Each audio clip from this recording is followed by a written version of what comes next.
Well, yeah, my journey into becoming a playwright, I would say, started before I was ever an undergrad. I grew up reading. I was a big reader. I had gotten a hard copy of Gone with the Wind out of the library, and it was a very thick book. And I would read it on the way to the store. And people would say, little girl, you're going to have an accident. You're going to get run over if you don't put that book down. Because I would have a glass bottle of milk in one hand and Gone with the Wind. It's like juggling them like that. Because I never wanted to put a book down. But even before that, I grew up around my grandmother, who was my first entry into the world of the creative arts. I loved her dearly. She recited Paul Laurence Dunbar, the African-American poet, and she would recite him at weddings, for church fundraisers.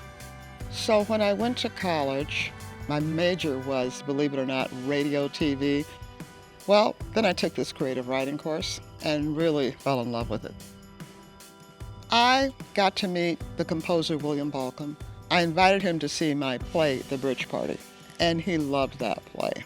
And then he thought I would be a good person to do a song cycle about Sally Hemings, and that's little vignettes, little stories set to music. And I thought about it.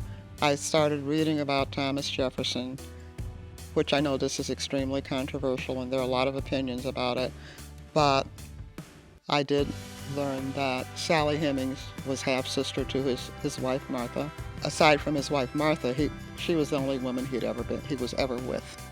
There's just no history of him being with anyone after his wife Martha died except Sally Hemings.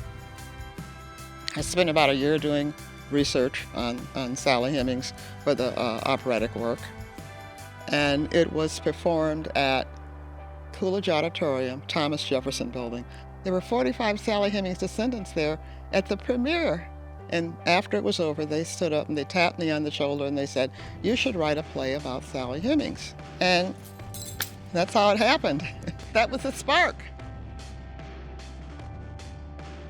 I mean, the Wharton Center's always been kind of like a home away from home. You know, I was here the day it opened. Before it was the Wharton Center, of course, I knew it over as the auditorium. And the Wharton is, you know, just where I've gone to see things that I would never have been able to see. The Wharton Center has had, over the years, such a great impact on the community. It's meant a lot to me, and so I'm really thrilled that my play Sally will be at the Wharton. It's like going home. So that's really very, very special.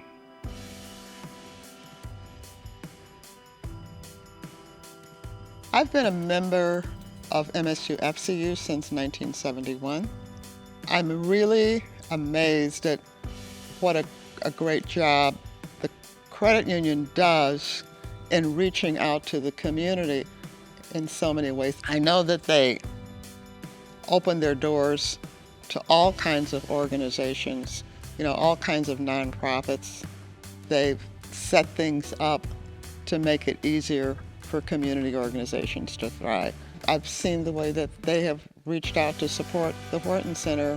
You know, there's just so much that the credit union has done to support the arts. You know, just being able to rely on the credit union is very, very important.